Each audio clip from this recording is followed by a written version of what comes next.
After months of failed negotiations, lawmakers have reached a deal on a second stimulus package.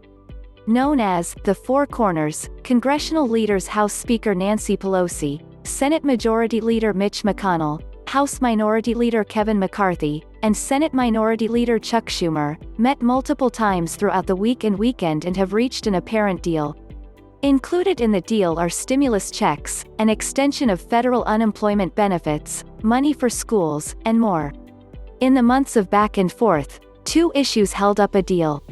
Democrats wanted aid for state and local governments whose budgets have been hit hard by the effects of the pandemic.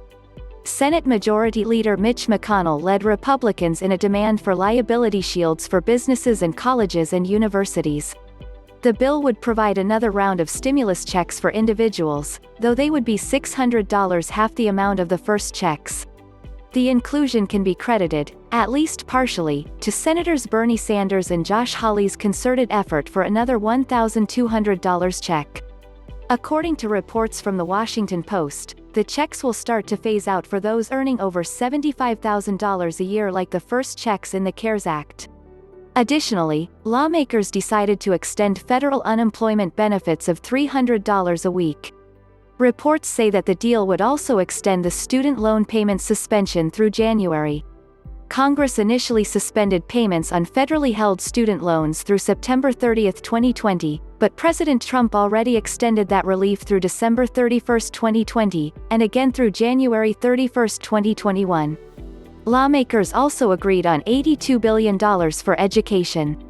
According to a joint statement from House Speaker Pelosi and Senate Minority Leader Chuck Schumer, the money would provide funding for colleges and K-12 education, including support for HVAC repair and replacement to mitigate virus transmission and reopen classroom.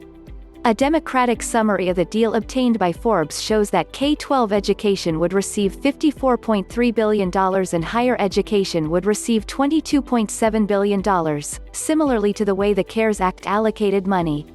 For higher education, $20 billion would be distributed to public and nonprofit colleges and universities.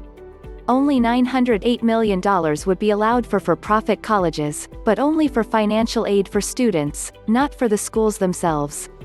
Another $1.7 billion would be allocated to HBCUs, tribal colleges, and other minority-serving institutions. The deal also would set aside $113.5 million for the schools with the most unmet need. Governors would receive $4.05 billion for education broadly and $818.8 million is reserved for outlying areas in the Bureau of Indian Education. The deal also would send $10 billion for child care assistance and $7 billion for broadband. Senate Minority Leader Chuck Schumer applauded the deal, but warned that more relief was needed, saying, "This bill is not sufficient."